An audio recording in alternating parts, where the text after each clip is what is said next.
안녕하십니까.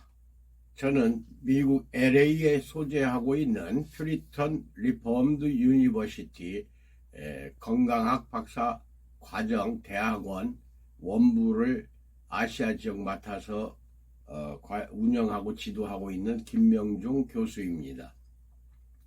오늘은 우리가 그 퓨리턴 대학교가 기독교 대학교이기 때문에 기독교에 관한 또 내용과 덧붙여서 건강과 유기적인 관련을 지어서 말씀을 드립니다. 오늘 주제는 일보다는 관계가 먼저다 라는 제목으로 여러분들에게 말씀을 전하고자 합니다. 예수님을 잘 살펴보면은 이게 관계가 먼저라는 것을 확실히 알 수가 있습니다. 예수님이 30세 즈음에 공생애를 시작을 하면서 요단강에서 물세례를 받으셨습니다. 그때 하늘이 열리면서 이는 내 사랑하는 아들이요 내 기뻐하는 자라 라고 하나님이 말씀하시는 음성이 들렸습니다. 저는 그 구절을 읽으면서 의아하게 생각을 했던 적이 있습니다. 아직 공생애도 시작하기 전입니다. 즉 사역이라고 해서 일을 먼저 시작도 하기 전입니다. 그 30년 동안 사역을 하지 않던 그 기간 예수님이 무슨 일을 많이 하셨는지는 모르겠지만 성경에는 하나도 기록이 되어 있지 않은 것을 보면 예수님이 뚜렷하게 사역을 하신 것은 아니라고 봅니다. 즉 일, 활동, 행동을 한 것은 아니라고 봐야 됩니다. 그 30년 동안 예수님은 그저 성장하셨고 하나님의 아들로서 이 땅에서 사신 것 뿐입니다. 그런데 하나님은 물세례 받을 때 이는 내 사랑하는 아들이요 내 기뻐하는 자라고 그랬습니다. 사역이나 일을 시작하기 전에 벌써 내 사랑하는 아들이요 내 기뻐하는 자라고 말씀하신 겁니다. 그 말씀의 요지는 하나님이 물세례를 받으시고 올라오시는 예수님을 보고 이는 내 사랑하는 아들이요 내 기뻐하는 자라라고 말씀하신 것은 어떤 일, 성과, 행동, 업적에 있었던 것이 아니라 이런 것은 아직 하나도 없었던 때입니다. 예수님은 그저 하나님과 친밀한 관계에 있었다는 것입니다. 그렇다면 오늘 우리도 마찬가지입니다. 우리가 하나님께 너는 내 사랑하는 아들이라는 인정을 받으려면 무슨 일을 어마어마하게 많이 하기 이전에 하나님과 관계가 친밀해져야 한다는 것입니다. 물론 올바른 관계 속에서 친밀함이 나옵니다. 내가 올바르지도 않은데 친밀한 관계가 될 수는 없다는 것입니다.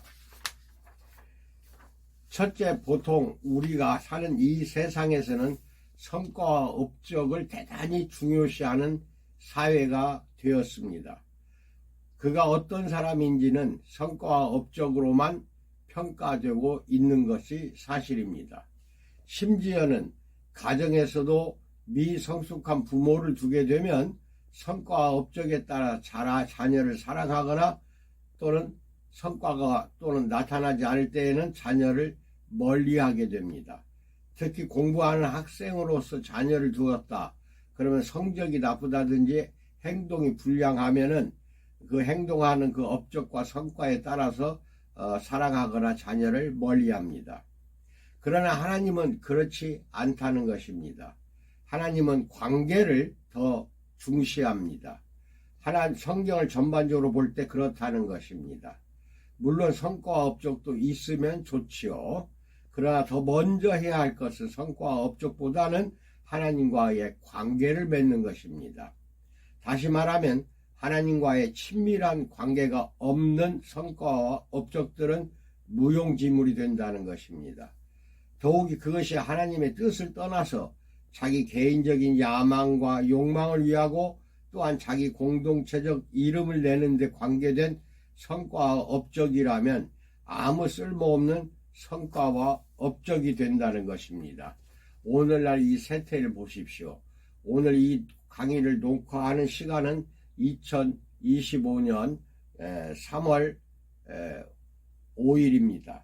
그러면 지금 내전 상태입니다. 내란 상태가 오래 지속되다 보니까 그냥 내전 상태로 온 국민이 분열이 되고 갈등이 되고 폭력과 참으로 험한 파쇼니즘적인 사태가 계속되고 있습니다. 여의도에서 광화문에서 서울은 그야말로 주말이면 지옥 상태가 됩니다. 더군다나 거기에는 정강훈이니 소년보니 이러한 목사들이 주동이 돼서 신자들을 한 무더기 데리고 오거나 또는 신자가 아닌 폭력을 참여하는 여러 시민들이 또 거기에 덩달아서 동조를 하면서 윤석열을 구해내기 위해서 그 온통 악한 행동들을 먼저 합니다. 그러면 과연 그 목사들이 주동이 돼서 나타나는 태극기 부대라고 하죠. 흔히들 거기 나와서 주장하는 상태, 그것이 하나의 행동이죠. 그러한 행동이나 성과와 업적을 하나님이 좋아하실 것인지, 그거보다는 먼저 우리는 하나님과 관계를 친밀하게 가져야 되는 것이 먼저인데, 관계가 없는 속에서 그저 내전 상태로 더군다나 돈 따라가는 경우가 많아요. 보면은 그런 것이 벌어지게 되면은 하나님이 좋아하실 것인지, 내가 볼 때에는 절대 하나님은 그것을 용서도 용납도 좋아하지도 않으리라고 믿고 있습니다. 그래서 이 오늘 강의의 요지는 신앙이 미숙할수록 하나님과 친밀한 관계도 없이 꼭 세상에서 하는 것처럼 성과와 업적에 목을 매며 일을 한다는 것입니다. 그런데 신앙이 성숙한 성도일수록 하나님과 친밀한 관계 가운데 성과와 업적에서 불이한, 성과와 업적으로부터 그렇게 불이한 가운데 하나님의 일을 한다는 것입니다. 그리고 일보다는 하나님과의 관계에 더 치중하는 것이 참된 성도의 길입니다. 둘째, 제가 보기에 많은 신자들이 영생, 즉 이터널 라이프가 무엇인지 오해하고 있는 것 같습니다. 예수님은 요한복음 17장 3절에서 영생은 곧 유일하신 참 하나님과 그의 보내신 자 예수 그리스도를 아는 것이라고 가르치고 계십니다. 영생이란, 즉 이터널 라이프라는 것은 유일하신 참 하나님과 그의 보내신 자 예수 그리스도를 아는 것, 예수님을 아는 것이라고 가르치고 계십니다.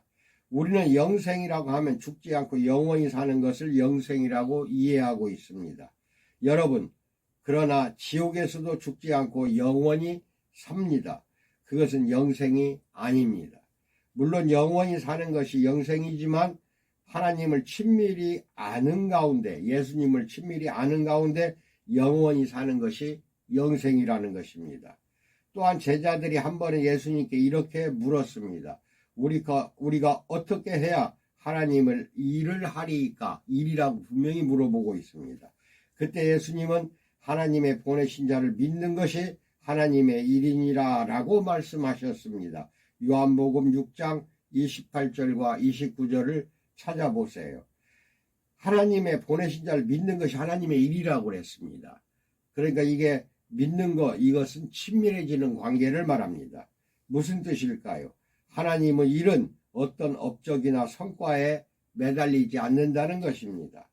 하나님의 보내신 자를 믿는 것이 하나님의 일이라고 했는데, 다른 말로 하면 그것은 하나님을 친밀하게 아는 것, 하나님과 친밀한 교제관계를 중요하게 여기고 그 일에 먼저 헌신하는 것을 말하고 있습니다.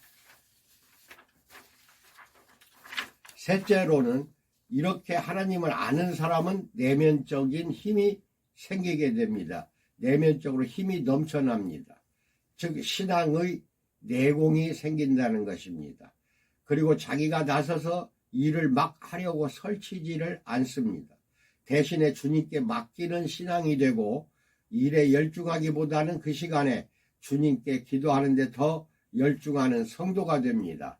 주말이나 휴일날 또 평일날 아무 때나 그냥 여의도로 광화문으로 나가서 그렇게 아스팔트 행동을 해서는 안 된다는 것입니다. 그런 것보다는 오히려 주님께 맡기는 신앙이 되어야 한다는 것입니다.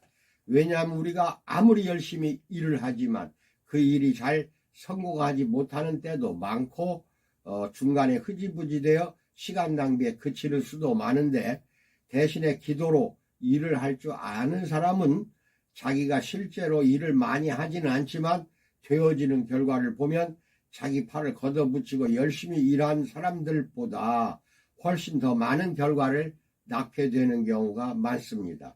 그는 기도로 일했고 하나님이 일하시도록 기도했기 때문입니다. 마지막으로 넷째, 여러분 제3세대 세계에 가면 전기가 들어와도 아주 약하게 들어옵니다. 그래서 기계가 돌아가기는 하지만 비실비실하게 돌아갑니다. 전압이 약하니까 그렇습니다. 그런데 전기를 꽂으면 정상적인 경우는 기계가 힘차게 돌아갑니다. 우리가 다 하나님의 일을 하지만 비실비실하게 일을 할 수도 있고 힘차게 일을 할 수도 있다는 것입니다. 하나님을 알고 하나님의 말씀을 깊이 알고 하나님과 친밀한 사람은 일을 하되 힘차게 성령의 능력으로 일을 처리합니다. 그가 일하는 시간은 많지 않더라도 그의 일의 능률은 100%입니다. 그는 기도와 묵상의 시간을 먼저 많이 할애를 합니다. 그런데 일을 하지만 비실비실하게 일을 하기도 하고 잘못된 방향으로 엉뚱한 일을 하는 신자들도 많습니다. 여의도의 광화문에 나가서 태극기 부대, 거기에 우리 참으로 사랑하는 성도들이여 나가서는 안 됩니다. 거기 가서 선동을 하고 부추기고 폭력 상태를 유발하고 국민들을 2분열, 3분열로 갈등을 일으키는, 그게 우리 성도들이 할 일은 절대로 아닙니다. 엉뚱하게 일을 하고 있다는 것만 여러분들은 알기 바랍니다. 하나님을 깊이 알지도 못하고 말씀도 깊이 모르고 그저 자기 인간적인 생각으로 옳은 줄 알고 행하지만 그것이 영적인 하나님의 섭리와 뜻을 분별하지 못한다는 것입니다. 그가 하는 일은 남들에게 도리어 짐이 되고 폭력을 유발하고 국가 전체를 뒤흔드는 사태가 유발됩니다. 그러므로 우리는 일을 하되 성숙하게 일을 할 줄 알아야 합니다. 그것은 먼저 하나님을 알고 하나님과 깊은 교제 가운데 작은 몇 가지 일을 하는 것 같지만 꼭 필요한 일을 감당한다는 것입니다. 성숙한 신자와 미숙한 신자를 그렇게 구분할 수 있다는 것이 오늘 강의의 주제입니다. 끝으로 여러분에게 강력히 권고합니다. 12월 3일 비상계엄이 발동된 후 지금 3개월 이상, 앞으로 몇 개월 더 갈지는 모르겠으나 온 국민이 스트레스 속에서 살고 있습니다. 이 스트레스가 만성 스트레스로 지금 지속이 되고 있다 보니까 내란성 질병이 많이 노출되어 있습니다.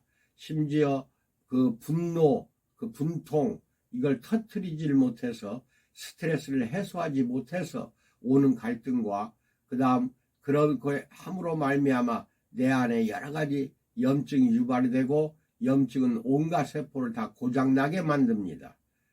쉽게 늙게 만들어지고 세포가 변형되고 기형세포가 되고 암세포까지 이제 전이될 아주 급박한 상황에 지금 몰려 있습니다. 그런데 그렇게 온통 목사들이 데리고 가서 이번 주에는 참 지난주죠. 엄청나게 어떤 목사는 욕을 많이 하던데 그게 목사로서 할 일입니까? 그게 하나님이 그렇게 하라고 여러분들은 예지를 받아서 그런 행동을 하는 것입니까? 절대로 아니라고 나는 믿고 있습니다. 하나님과 그 시간 동안에는 기도로 친밀한 관계를 맺고 기도로 하나님과 교제하며 기도하면서 일을 하는, 그래서 하나님의 사역에, 예수님의 사역에 동참하는 건강한 신자가 되기 바랍니다. 참으로 여러 가지 이런 걸로 인해서 건강이 험하게 또는 질병 상태로 놓이게 되면 또 해결되지 못하는 질병, 동서양 의학으로도 해결할 수 없는 질병이 만약에 노출되었다고 한다면은 바로 이 화면에 맨 위에 떠 있는 내 전화번호에 전화하셔서 질병 상담을 하시기 바랍니다. 그리고 내가 가르치는 것이 건강학 박사 과정의 과정을 가르치고 있어요. 아무나 등록할 수가 있으니까 또 큰 돈 많이 들질 않아요. 그렇게 등록해서 박사학위도 받으시고 건강에 극히 많은 관심을 기울이시고 건강 전도자가 되시기를 진심으로 축원해 맞이했습니다. 감사합니다.